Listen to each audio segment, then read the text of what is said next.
كل جزء بهوت تساخلا معلتي كالوت لومي كبعاراتهم زي تسوقهم زلو ذكر نسخة من واركا ترجم سلزلو إخا بهوت زلخا سلمت إخا تنبر زلخا إذا معلت زيا معلت خا إذن 24 ساعات اللوخا مخنياتو صباح زي كتفل بتخيلخا أبزا معلت زيا انتا كتقبريخا إلي تبيك اللوخ معلتاتنا ترجم زي بلو من أصل شوتن كوينو مسمعنا مخنيات أنفت سلزي بلومي أهيوتكا قلا أنفت كله كله أبزا 24 ساعات انتا كتقبريخا بتمسو تبيك اللوخ كابتي تمالي زنباركا بخلت مليلتر نلعالي زحاش كارو تخون كابت مالي كتحيل دخا كابت مالي كتلب مديخا ننقرات بستفالات متا كترو يمدو تخون مع أسخا حايلنا 24 ساعات كتري إذن فتاري زهبك 24 ساعات بهوت كتفل زهبك عدل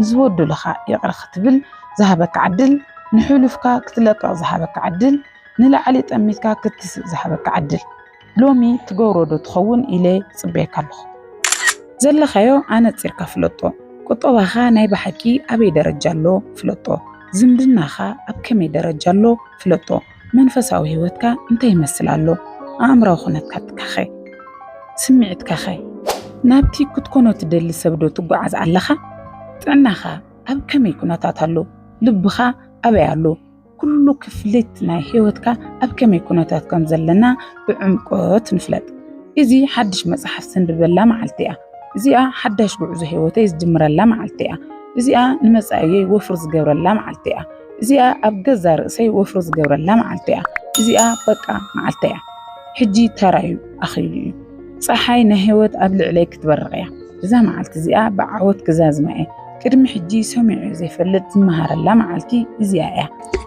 كنتي كرم حجي غيرو زي فلت وفري زوفر الله معلتي إذي مخلوق جبر زدلي بجبو زحزلا إذا معلت إذي لومي كم هي وطوايبات نلا صباح أبزي زي كل خيلي لومي كم صحي تبرق لو تخون إلي بهان قطعت بيك اللخو زلوخ عدلات تقرم ودو تخون تس تمارغن تعوت المعالتات أبكر ما يخلو معالتي يصبوك تكون ترى أخوينا كابتون تمالي زقبر كايم جيكاتات كتسجن علني لومي زسجن له جزيئيو لومي كحوي لومي كابتون كرم حجي زقبر قوام جيكاتات تمهيري تسير لخو لومي كابتو خلو صبوك جيري خلبل زقب عني زنبرة جنك عزيب القوو تسجن اللخو كابتي كله كبها زي قبو كالوت سبات زبولوني كابل بيي غريلي تسير لخو لومي كابت كالوت سبات بزورو أمزورقني بتقواراتهم زي حقزوني تسير لخو لومي تسي أنت بقيسان اللخو نلوم عنتي برقز كعوة اللائي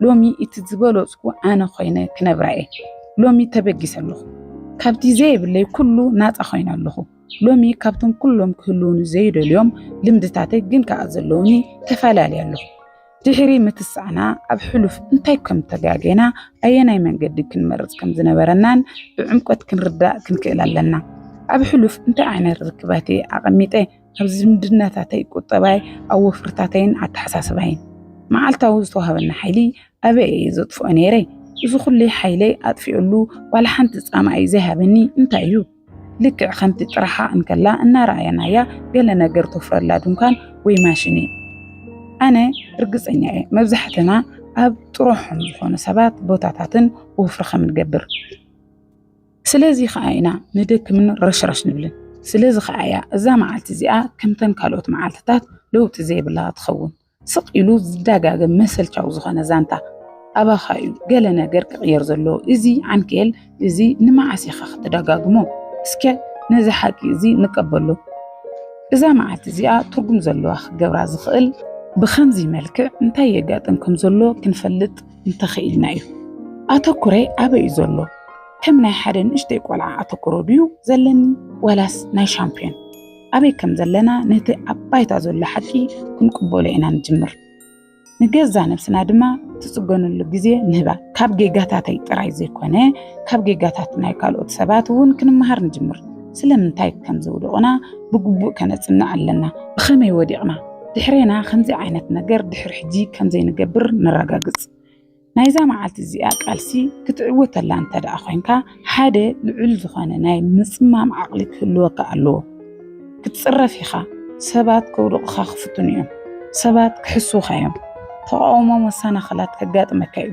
ስምዒታትካ ካብዚ ናብቲን ክብሉኻ እዮም ንስኻ ግን ኣተኩረኻ ናብ ቁኑዕ ነገር ጌርካ ተጸመም ዋላ እውን እቲ ቃንዛ ብርቱዕ ይኹን ዋላ እውን ኩሎም ማዕጦታት ኣብ ዝዕፅውሉ ምናልባት ውሽጣዊ ቃንዛ ክፈጥረልና ይኽእል እዩ እዚ ቃንዛ እዚ ግን ንግዚኡ ጥራይ እዩ ነዛ መዓልቲ እዚኣ ክትዕወተላ እንተደሊኻ እዛ ሰሙን እዚኣ እዛ ወርሒ እዚኣ እዘን ዘለዋ 6 ኣዋርሒ እዚአን እዛ ዓመት እዚኣ ዋላ እውን እታ ትመጽእ ህይወትካ ብሉጥ ክኸውን እንተደኣ ኮይኑ ካብዛ ሎሚ ዝለውጥንካን ኣተሓሳስባኻን ዝተፈለየ ኣተሓሳስባን ክትውጥንን ቁርብ ክትከውን ኣለካ ነዚ ከም ዕላማ ኣቐምጦ ዕላማታትካ ብጽሑፍ ኣቐምጦም ንጹራትን ዝተወሰኑ ክኾኑ ኣለዎም እቲ ብንጹር ጽሓፍካዮ ዕላማኻ ንተግባራትካ ኣንፈት ክህቦም ክጅምር እዩ ኣቐዲመ ኢሎዮ ጸኒሐ ሕጂውን ደጋጊመ ክብለ መዓልትኻ ኣሰልቻውን ትርጉም ዘይብሉን ኮይኑ ዝስማዓና ዝኾነ ይኹን ኣንፈት ስለ ዘይብልና እዩ ራእይታትካ ጽሓፎም ብንጹር ኣብ ወረቐት ኣስፍሮም መን ኢኻ ትደሊ ከመይ ዓይነት ሰብ ክትከውን ኢኻ ትደሊ ንማለቱ ዘይኮነስ ብግቡእ ሓዞ ጽሓፎ ኣንብቦ ናብ ኣእምሮኻ ክዞርዑ ዕድል ሃቦ ኣብ ትጽሕፈሉ ግዜ ንኣእምሮኻ እዚ ኣገዳሲ ነገር እዩ ተጠንቂቕካ ሓዞ ከም እትብሎ ዘለኻ ጌርካ ሕሰቦ ዓወት ክትርኢ እንተደሊኻ እቶም ውጥን እተውፅሎም ደረጃታት ኣገድስቲ ምዃኖም ክትርዳእ ኣለካ ዋግኦም ኣብቲ መስርሕ ክትርኢ ኣለካ መብዛሕትኡ ግዜ ሃብትን ጸጋን ንደሊ ውጥን ከነውፅእ ግን ኣይንደልን ዓወት ንደሊ ሓላፍነት ክንወስድ ግን ኣይንደልን ርክባት ንደሊ ማዕረንታታት ግን ክንቅበል ኣይንደልን ኣነ ሎሚ ዘለኒ ዕላማ ክጽሕፎ ጥራይ ዘይኮነስ ደጊመ መዓልታዊ ክንብቦ ክጽሕፎ ዝተጋግኽዎ ከዓ ኣብ ከባቢየ ዘሎ ማዕረንታታት ተጠቒመ ክእረመሉ ምኽንያቱ ንዘለካ ሕልሚ ክትሃነጽ ትፍትን እንተደኣ ሃሊኻ በገዛ ርእስኻ በይንኻ ናብ ዕጫኻ ገጽ ትስጉም እንተደኣ ሃሊኻ በዘይ ዝኾነ ይኹን ብጻይ ሓገዝ ምኽንያት ክትበጽሖ ትብገስ እንተደኣ ሃሊኻ ክትሃንጾ ተበጊስካ ዘለኻ ሕልሚ ብጣዕሚ ንእሽቶ እዩ ኣነ ሎሚ ብዛዕባ ምትሳእ ይዛረበካ ኣለኹ ኣነ ሎሚ ብዛዕባ ሕሉፍካ ምጽጋን ይዛረበካ ኣለኹ ኣነ ብዛዕባ ሕሉፍካ ገዲፍካ ኣብ መጻኢኻ ሰጉም ይዛረበካ ኣለኹ ኣነ ኣብ ህይወትካ ነዚ ከም ዝኸውን እምነት ኣለኒ እዚ ዝተዘራረብናሉ ከተተግብሮ ጥራይ ዘይኮነስ ከምኡ ዓይነት ሰብ ክትኸውን እምነት ኣለኒ ምኽንያቱ እቲ ኣብ ውሽጥና ናይ ብሓቂ እንኣምኖ ንደልዮን ክስዕበና ምዃኑ እምነት ኣለኒ ዝተጽቡቕ ዕጫ ኣለካ ተኣምነሉ ክስዕበካ ክጅምር እዩ ማዕርኹንደይ ጥሒልካ ኣለኻ ብዘይገድስ ማዕርኹንደይ ወሪድካ ኣለኻ እውን ከምኡ ንስኻ እኹል ሓይሊ ኣለካ ንስኻ እኹል በረከት ኣለካ ንስኻ እኹል እምነት ኣለካ ንስኻ ወዲካ ክትስእ እኹል ትብዓት ኣለካ ትበርቀሉ ግዜ ኣኺሉ እዩ እዚኣ መዓልትኻ እያ ተስእ እሞ ብብሉጽነት ንበራ እዚ ቪድዮ እንተፈቲኹሞ ላይክ ኣብ ቀጻሊ ክንራኸብካ ሳብስክራይብ ብምግባር ቤተሰብ ይኹኑ see you next time ተገላላይ ካፊት ንፊቱ ካብ ዝጥቅዖ ጸላእ ንላዕሊ ምስኡ ዘሎ ፈታዊኡ ዝሓደ መዓልቲ ዘብጽሖ ጉድኣት ይበልጽ ይብሉ ልክዕ ፊት ንፊት ዝመጸና ጸላኢ ጸላእኻ ኣሚንካ እንተኽኢልካ ትፍንዎ እንተዘይክኢልካ ምክልኻል ወይ ከዓ ንድሕርት ምምላስ ይከኣል ይኹን ዳእምበር ጸላእቱ ብግልጽ ዘየነጸረ ፈታዊ መሲሉ ጸላእ ግና ከቢድ ሓደጋ የምጸልካ ኣብዚ ዓለምና ለውሃት ርህሩሃት ሰባት ከም ዘለዎ ኩሉ ክፉኣት ሰባት ምህላዎም ከዓ ዘይጠራጠር ነገር እዩ ስለዚ ሰባት ሓደ ግዜ በዘይ ዝኾነ ምኽንያት ካብ ዓወቶም ክወድቁን ክኸስሩን ኩሉ ነገር ብልሽውሽው እንትብሎም መንነት ነገር ከም ዝገበረሎም ወይ ከም ዘበላሸዎም ንምፍላይ ብጣዕሚ ይጽገሙ ወይ ከዓ ርሑቃት ዘለዎ ጸላእቶም ይጥርጥሩ ሓደ ግዜ ግና ጸላእቶም ፈተውቶም መሓዝቶም መመኽርቶም ኮይኖም ይርከቡ ስለዚ እዚ ኣብ ህይወት ውሽጥ ከይጋጥም እቲ ሓደ ብሉጻት መሓዙት ወይ ዕርኽቲ መሓዝ ካልኣይ ከዓ እዞም መርዛማት ሰባት ምፍላይ ወይ ምፍላጥ እዩ ስለዚ እዞም መርዛማት ሰባት ይድለዩ ኣይድለዩ ክንዲ ዝኾነ ይኹን የምስሉ ምሕባእ ዘይኽእሉ ጠባያት ግን ኣለዎም እዞም ጠባያት ብምዕዛብ ብምርኣይን ኣብ ጎንኹም ኣብ ጥቓኹም ዘለዉ ሰባት ምፍላይን ምርኣይን ከምኡውን ኣባኻትኩም እዚ ጠባይ እንተሃልዩ ክትኣልዩ ይግባእ ስለዚ ኣብ ናይ ሎማዓንቲ ቪድዮና መርዛማት ሰባትን መምሰልቲ ኣምሰሉታት ዝኾኑ 10 ጠባያት ክንርኢና ስለዚ ክንደይ ኣምሰሉታት መሓዙት ከም ዝረኸብኩም ኣብ ኮመንት ጻሕፉልና ግናኸ ኣብዚ ክትፈልጥዎ ዘለኩም ከምዚ ዓይነት ሰባት ኣብ ፈተውትኩም ኣብ መሓዙትኩም እንተረኺብኩም ብጥበብን ብብልሓትን እቲ ዝግባእ ጥራሕ ክትገብሩ ኣለኩም። ነዚ ቪድዮ ላይክ ብምግባር ጀምሮ ነዚ መሃራይ ቻናል ሓደሽቲ እንትኾንኩም ከዓ ሳብስክራይብ ብምግባር ስድራ ቤትና ይኹኑ። ካብ 10 መርዛማትን ኣምሰሉታት ጠባይ ቀዳማይ ከም ዕድለኛ ጥራይ ይቆጥርኩም። እዞም ዓይነት ሰባት ብናታትኩም ክእለትን ብቕዓትን ዘይተኣማመኑ እዮም። ኣይ ከምዚ ዓይነት ስድራ ቤት ስለ ዘለዎ እዩ ከምዚ ዓይነት ስለ ዘለዎ እዩ ዕድለኛ ስለ ዝኾነ እናበሉ ፃዕርኩም ኮንቱ ዝገብሩ እዮም። ብናታትኩም ዓወት ኣይተኣማመኑን። እንታይ ዳ ኩሉ ብወዝቢ ባጋጣሚ ከም ዝኾነልኩም ዝቆጥሩ እዮም። በዚ ምኽንያት ከዓ ንስኻትኩም ብኽእለትኩም ዘለኩም ይኹን ዘኽብረኩም ሰባት ማእኸል እንትርከቡ ናታትኩም እቲ ዝገርም ክእለትን ብቕዓትን መሬት ይዘብጥዎ የትሕትዎ። ናታትኩም ነገር ኣይጥዕሞምን ዕረዩ። ንኣብነት ንስኻትኩም እትሰርሕዎ ስራሕ እንተሃልዩ እቲ ዕድል ብኦም እንተመፅዩ ንሱ ብልክዕ ክሰርሑ ይኽእል ዶ ኢሎም እንትትሕተቱ ኣነ ኣይፈልጥን ግን ክስተወከ ዝሰርሑ ኢሎም ናብ ካሊእ ዘይፈልጥዎ ሰብ ሚዛኖም ይኸውን። ስለ ናታትኩም ፍጹም ሓላፍነት ኣይወስዱን ወይ ከዓ ብኣኹም ኣይተኣማመኑን። እዚ ቀዳማይ ጠባይ እዩ። ካልኣይ ናይ መርዛማትን ናይ ኣስመስልትን ጠባይ ኣብ ሓዘንኩም እዋን እምበር ኣብ ሓጎስኩም ዘየለዉ ዓይነት ሰባት እዮም። እዞም ዓይነት ሰባት ጠባዮም ጽቡቕ እኳ እንተመሰለ እቲ ሓቂ ግን እሱ ኣይኮነን። ኩሉ ግዜ ካብኣቶም ትሒትኩም ካብኣቶም ሓገዝ ምሕታት ብጣዕሚ ይሕጉሶም። በዚ ምኽንያት ከዓ ኣብ ሓዘንኩምን ኣብ ፀገምኩምን እዋን ኩሉ ግዜ ኣብ ጎንኹም ይርከቡ። ዝኽእልዎ ኩሉ ዕለታ ክገብሩልኩም ይፍትኑ። እዚ ከዓ ንሳቶም ንዓኻትኩም ብሕታውያን ካሊእ ዝኾነ ከም ዘይብልኩም ዝገብር ስምዒት እዩ።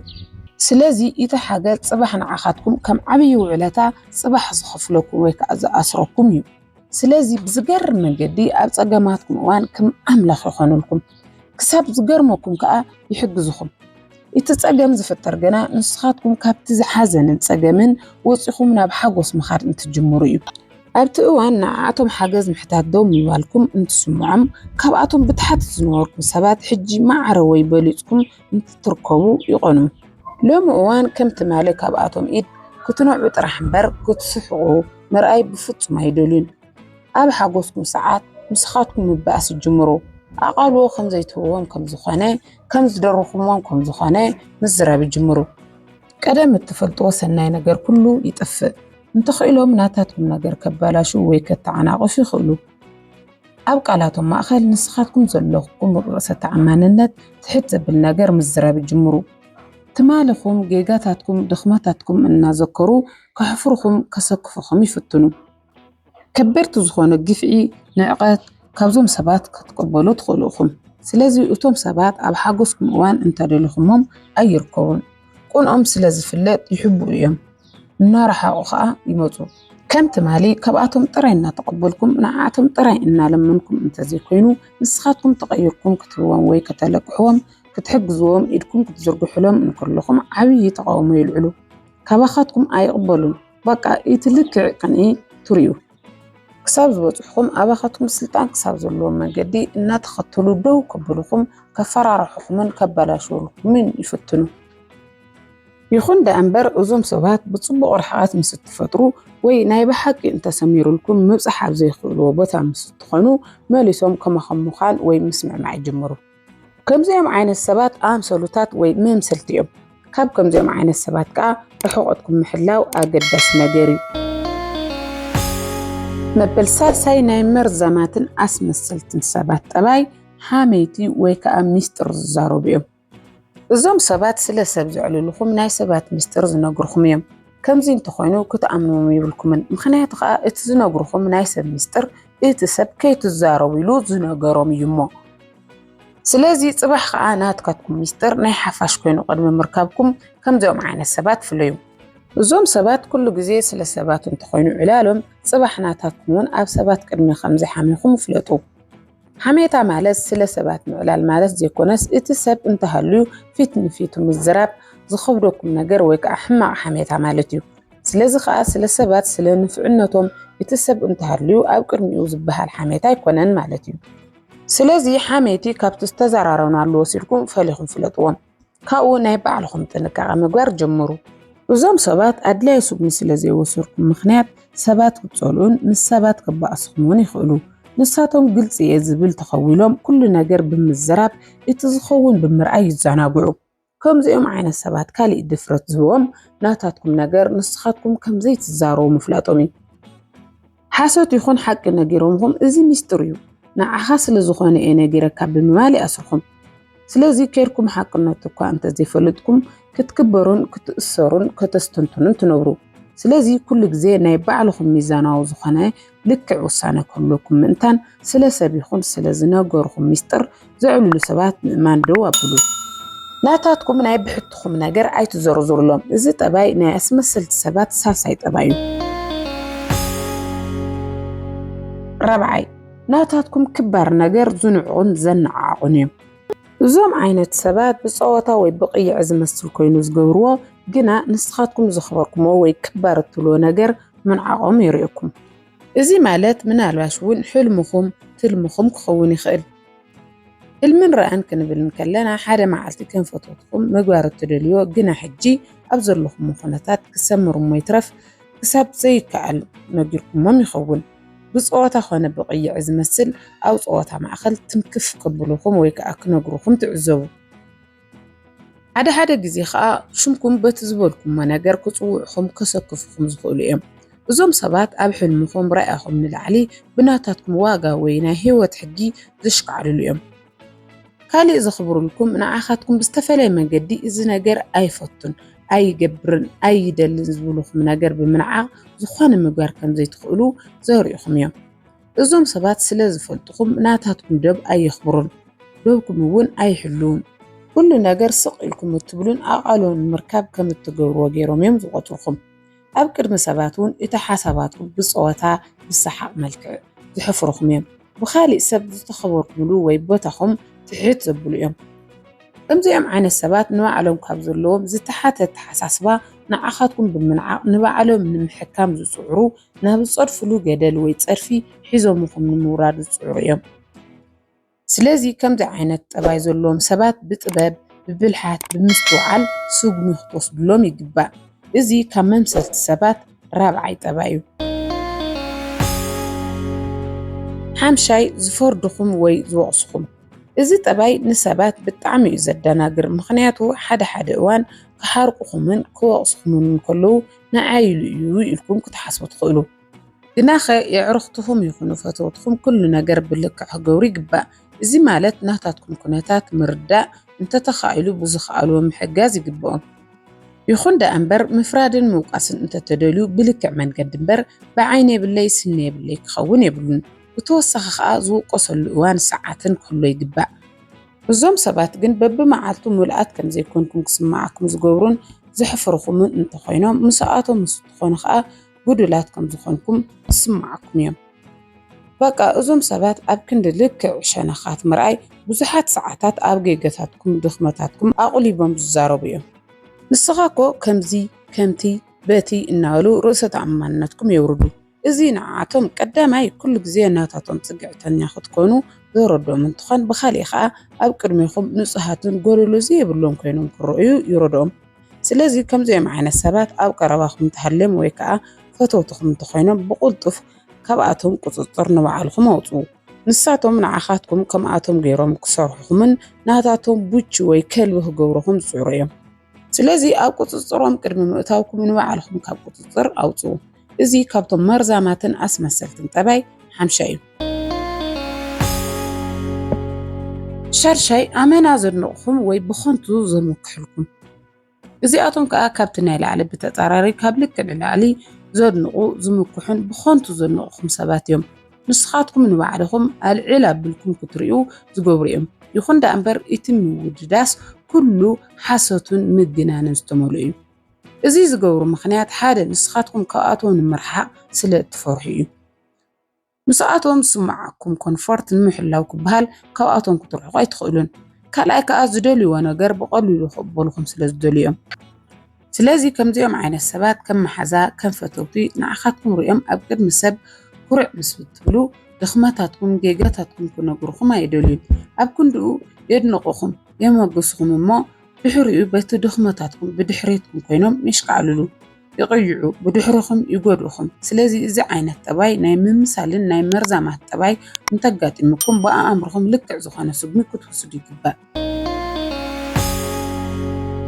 شاعي قال زي حلو سبات بزوم سبات أب هيوتكم أب تعدلا وان زي الكوية زاتوا قالون أي يخبرون ويكا أي إمونا نعم نتلقهم لقهم أي مرسون توحسكم وحاسون بلك أي مرسون أي إمونا انتاي دا كل جزين عخاتكم زي جنقوكم ويزا تصقمكم نقرات اتو قداي كم زفتحوان نابقاتهم كتقرفوا قالياتو يخون دا أنبر اتقال أي ذكروان أب بيزنس كاات أمامكم التجمروا قنا خير قال يفرسوا نت بيزنس كاي ربشوا بتخونه بتي أبزخوني يخون كناتات أب قالوا ما يركبون كم زي عن السبات دقيمهم دقاقيمهم مؤمانهم زي واتن كي سارات راي مخانو تردو سبات بنشتين تمنو بزح يشوهم بزوم سبات مسخاتكم محازوتي أرختي إنا غالان تبالو الزقال سلام حلاو زخوانو حاسب لكم أبز تتعامل لهم بوتا أنت أتهم تغلال يرسعهم بناي بعلم نقر بزخونو مسخاتكم كينهم أي حلفن بقى كل جزء مساعي لكم لبخم معرف أي تخلون